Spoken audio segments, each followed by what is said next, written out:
नमस्ते दोस्तों, मैं हूं प्रदीप कुमार। आप देख रहे हैं डिजिटल मार्केट। वीडियो शुरू करने से पहले बता दूं, ये वीडियो एक एजुकेशनल पर्पज़ के लिए है। अगर आप स्टॉक मार्केट में कोई भी फाइनेंशियल इन्वेस्टमेंट करते हो तो अपने फाइनेंशियल एडवाइजर से सलाह जरूर लें या फिर अपनी सोच समझ के साथ ही स्टॉक मार्केट में इन्वेस्टमेंट करें। अगर आपको स्टॉक मार्केट में कोई भी फाइनेंशियल लॉस होता है तो उसके लिए ये वीडियो रिस्पॉन्सिबल नहीं रहेगी। तो चलो दोस्तों, वीडियो शुरू करते हैं।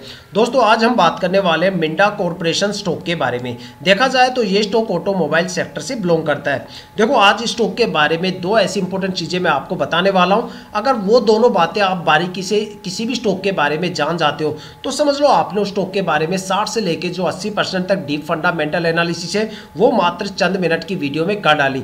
उसके बाद आपको ये डिसीजन बनाने में बिल्कुल दिक्कत नहीं आएगी कि क्या आपको स्टॉक में ट्रेड करना चाहिए या नहीं करना चाहिए। एक एग्जाम्पल के तौर पर हम ये चीजें समझते हैं। मान लो जब आप किसी भी बैंक में जाते हो तो वहां पे आप कोई भी इन्वेस्टमेंट करते हो या फिर कोई एफडी वगैरह करवाते हो या कोई पॉलिसी लेते हो या म्यूचुअल फंड लेते हो या कोई भी बॉन्ड लेते हो, तो जाहिर सी बात है भैया, आप बैंक से ये चीजें जरूर पूछते हो कि भैया जहां पे हम इन्वेस्टमेंट कर रहे हैं आखिर वहां पे कितने टाइम ड्यूरेशन के बाद हमें कितनी मैच्योरिटी देखने को मिलने वाली है। ठीक है, लेकिन जब हम स्टॉक मार्केट के केस में देखते हैं तो स्टॉक मार्केट के केस में हम ये सारी चीजें इग्नोर कर देते हैं। हम सिर्फ स्टॉक के बेसिक फंडामेंटल देखते हैं और उन बेसिक फंडामेंटल के बेस पे हम उस स्टॉक के अंदर इन्वेस्टमेंट कर देते हैं। ये भी हम बिल्कुल नहीं देखते कि भाई आखिर उस स्टॉक में कितने टाइम ड्यूरेशन की होल्डिंग करने पे आखिर हमें कितना रिटर्न यहाँ पे देखने को मिलने वाला है। तो देखा जाए तो हम बैंक से ज़्यादा इन्वेस्टमेंट स्टॉक मार्केट में करते हैं, लेकिन यहाँ पे एनालिसिस हम काफ़ी ज़्यादा कम करते हैं।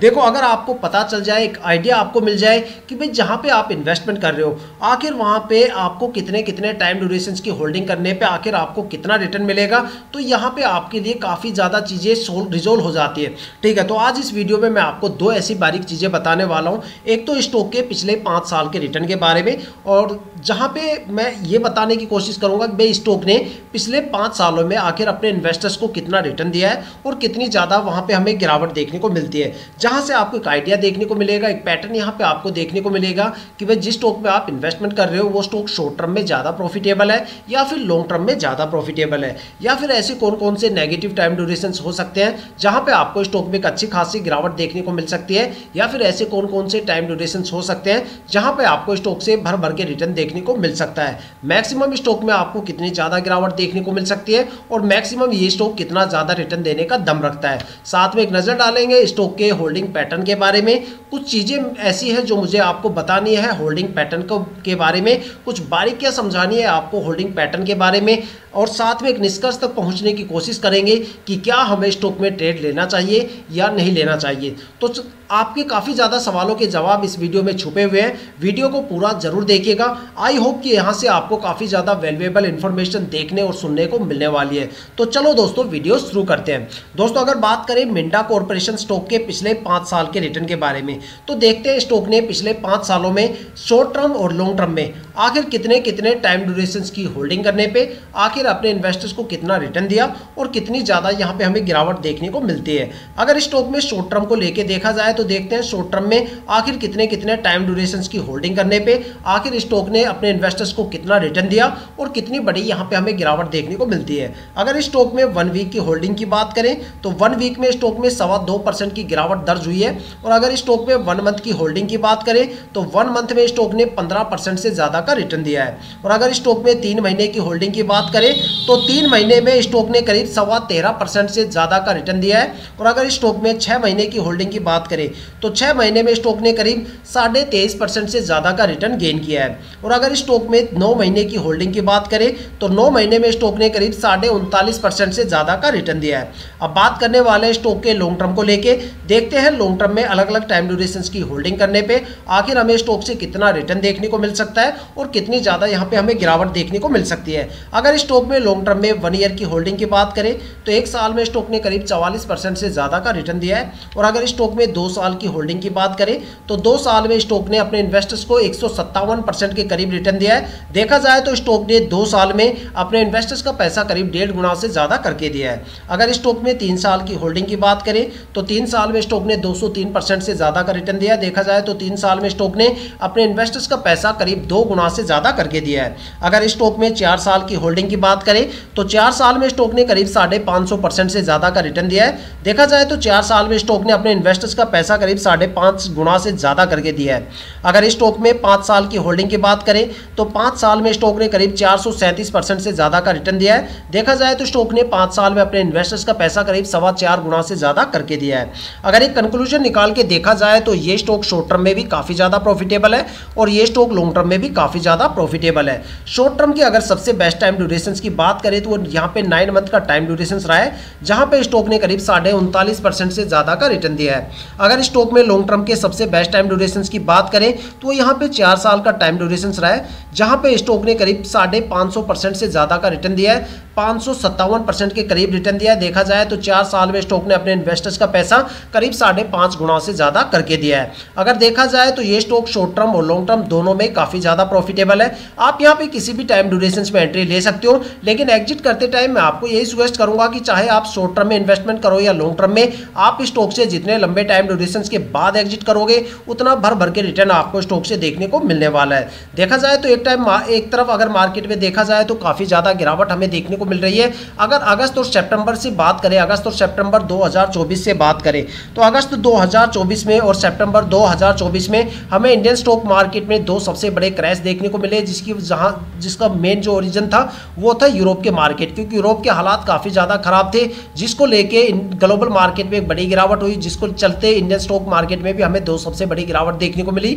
उसके बाद अक्टूबर में जैसे तैसे करके ज़्यादातर स्टॉक्स के अंदर अपर सर्किट लगने की पॉसिबिलिटी बनती है, तो वहाँ पे क्वार्टरली रिजल्ट बीच में आ जाते हैं और ट्रेडिंग विंडो क्लोज हो जाती है, जिसके चलते वहाँ पे एफआईआई की बड़ी बिकवाली हमें देखने को मिलती है। और अगर अब बात की जाए दिसंबर के एंड की और जनवरी के स्टार्टिंग की, तो सेंसेक्स 85,000 से गिर के करीब 75,500 के करीब आ गया है। एक बड़ी गिरावट हमें इंडियन स्टॉक मार्केट में देखने को मिल रही है।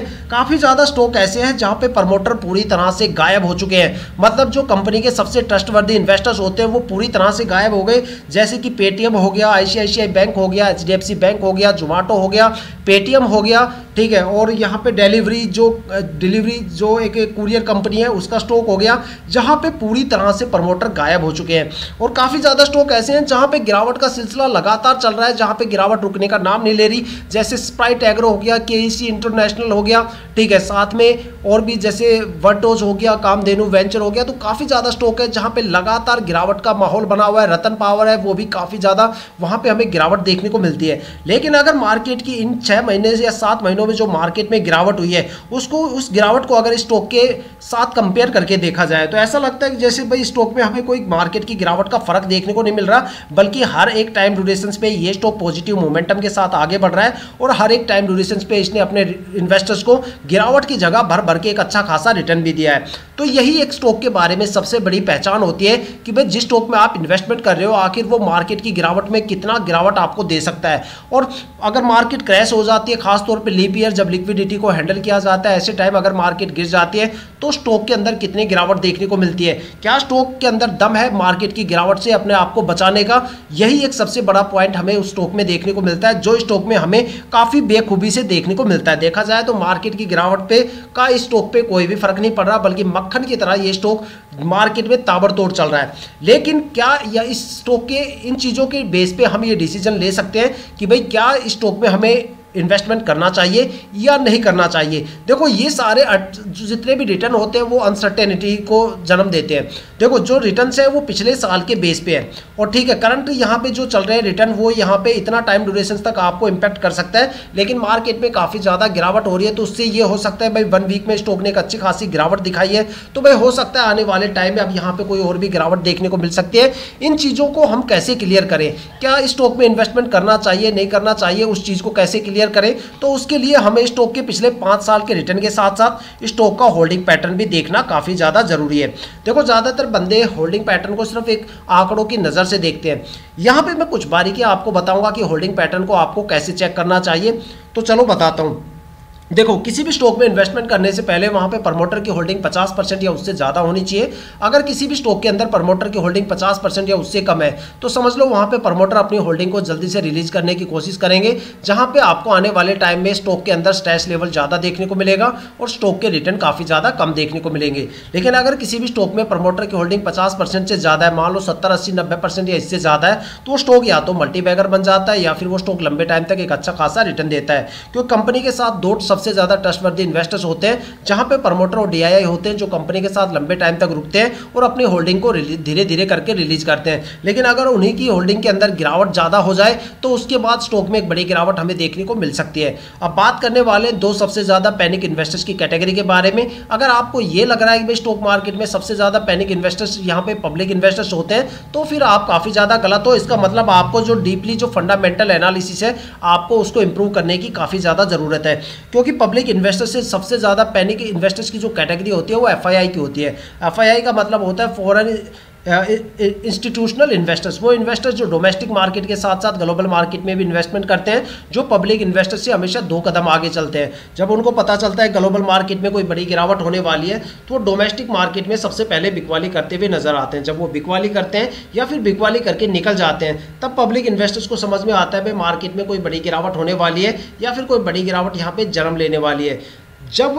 तब जाके पब्लिक इन्वेस्टर्स वहाँ पे पैनिक होना शुरू करते हैं। इसलिए हमेशा कहा जाता है कि जिस स्टॉक में FII की होल्डिंग ज़्यादा होती है वहाँ पे या तो आपको फ्लक्चुएशन ज़्यादा देखने को मिलेगा या फिर उस स्टॉक में गिरावट आपको ज़्यादा देखने को मिलेगी। आप कोई भी एक एक्सपेरिमेंट कर सकते हो, आप कोई भी रैंडमली 20 स्टॉक यहाँ पे उठा लो, 20 स्टॉक उठा लो, ठीक है, और उसको 1 साल तक उसकी जो होल्डिंग पैटर्न है उसमें FII की होल्डिंग पैटर्न आप चेक कीजिए। आपको काफ़ी ज़्यादा स्टॉक ऐसे देखने को मिलेंगे जहाँ पे पिछले साल FII की होल्डिंग 0% होती है और अचानक अगले साल तक आते आते वो होल्डिंग 15, 20, 25% से लेकर 40-45% तक चली जाती है।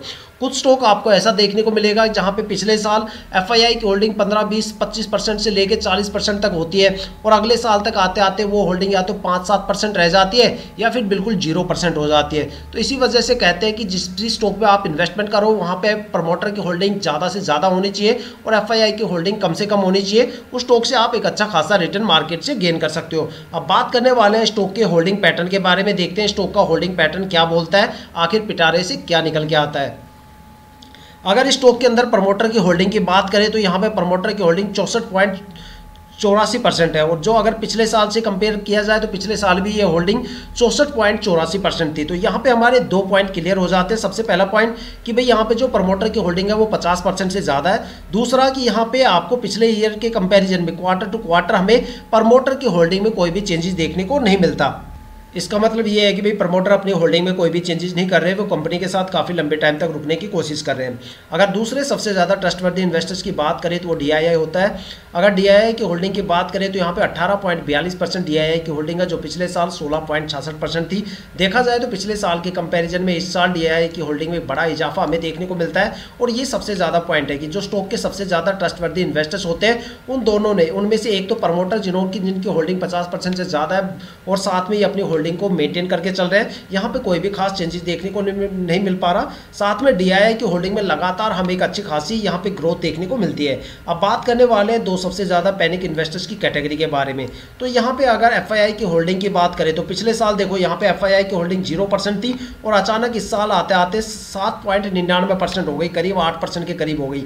यही सिनेरियो होता है कि भाई FII की होल्डिंग या तो पिछले साल 0 से लेकर बढ़ जाती है या फिर जहाँ पे अब बढ़ी रहती है तो वहाँ अगले साल तक जाती जाती वो 0 हो जाती है, ठीक है। इसी वजह से FII की डेटा अब में अगर मान लो FII की होल्डिंग ज़्यादा होती है तो वहाँ पे फ्लक्चुएशन हमें ज़्यादा देखने को मिलता है। अगर यहाँ पे पब्लिक इन्वेस्टर्स की होल्डिंग की बात करें तो यहाँ पे पिछले साल पब्लिक इन्वेस्टर्स की होल्डिंग 10.30% थी जो इस साल करीब घट के यहाँ पे 5.03% हो गई। देखा जाए तो 50% से ज़्यादा की यहाँ पे पब्लिक इन्वेस्टर्स ने अपनी होल्डिंग को यहाँ पे हटा दिया है। देखा जाए तो 50% पब्लिक इन्वेस्टर्स यहाँ पे पूरी तरह से ख़त्म हो चुके हैं, ठीक है, और यहाँ पे लगातार FII अपनी होल्डिंग को बढ़ाता हुआ जा रहा है। तो यहाँ पे एक नेगेटिव पॉइंट ये देखने को मिलता है कि जो सबसे ज़्यादा पैनिक इन्वेस्टर्स है FII वो लगातार अपनी होल्डिंग को बढ़ा रहा है और यहाँ पे जो पब्लिक इन्वेस्टर्स हैं वो लगातार अपनी होल्डिंग को कम कर रहे हैं। तो यहाँ पे एक पॉजिटिव पॉइंट मिलता है कि पब्लिक इन्वेस्टर्स काफ़ी कम है और जब तक किसी भी स्टॉक के अंदर पब्लिक इन्वेस्टर्स ठोक के नहीं भर जाते तब तक वो स्टॉक चलता रहता है मार्केट में बढ़िया रिटर्न देते हुए। जिस टाइम यहाँ पे पब्लिक इन्वेस्टर्स की होल्डिंग 50% या उससे ज़्यादा कूद जाएगी तब जाके स्टॉक में ये लगता है कि भाई अब स्टॉक में कोई बड़ी गिरावट यहाँ पे हो सकती है, तब सारे अपने धीरे धीरे होल्डिंग को रिलीज करेंगे और वो होल्डिंग धीरे धीरे रिलीज होते हुए किनके पास आती जाएगी, पब्लिक इन्वेस्टर्स के पास। लेकिन अगर जब तक पब्लिक इन्वेस्टर्स की होल्डिंग कम है तब तक आप ये सोच सकते हो भाई स्टॉक में एक अच्छा खासा रिटर्न आपको लंबे टाइम तक देखने को मिल सकता है। तो दोस्तों ये थे स्टॉक के पिछले 5 साल के रिटर्न। होल्डिंग पैटर्न की कुछ बारीकियाँ थी जो मैंने आपको बता दी, ठीक है। साथ में इसका जो होल्डिंग पैटर्न का डेटा है वो मैंने आपके सामने रख दिया। अब डिसीजन आपको लेना है कि भाई क्या आपको स्टॉक में ट्रेड करना चाहिए या नहीं करना चाहिए। आप अपना डिसीजन कमेंट करके भी हमें ज़रूर बताइएगा ताकि जितने भी नए इन्वेस्टर्स हैं उनको थोड़ा सा हेल्पफुल रहे। ठीक है, तो दोस्तों ये थी अब तक की सबसे latest information Minda corporation stock के रिटर्न और उसके होल्डिंग पैटर्न को लेके। अगर आपके माइंड में कोई भी ऐसा स्टॉक है जिसमें आप इन्वेस्टमेंट करने की सोच रहे हो या फिर आपने स्टॉक में इन्वेस्टमेंट कर दिया है और आपको स्टॉक के रिटर्न के बारे में बिल्कुल नहीं पता, तो आप हमें कमेंट करके अपने स्टॉक का नाम बताइए। हम आने वाली वीडियो में आपके स्टॉक को जरूर कवर करेंगे। अगर आप इस वीडियो या चैनल पर नए हो तो चैनल को सब्सक्राइब जरूर कीजिएगा ताकि हम जितने भी डीपली एनालिसिस करके आप लोगों के लिए वीडियो लेके आते हैं उसकी नोटिफिकेशन आप तक सबसे पहले पहुंचे, ताकि आप स्टॉक मार्केट के हर पहलू से रूबरू रहें, अपने आप को अपडेट और अपग्रेड करते रहें। इसी के साथ ये वीडियो समाप्त करते हैं, मिलते हैं नेक्स्ट वीडियो के साथ।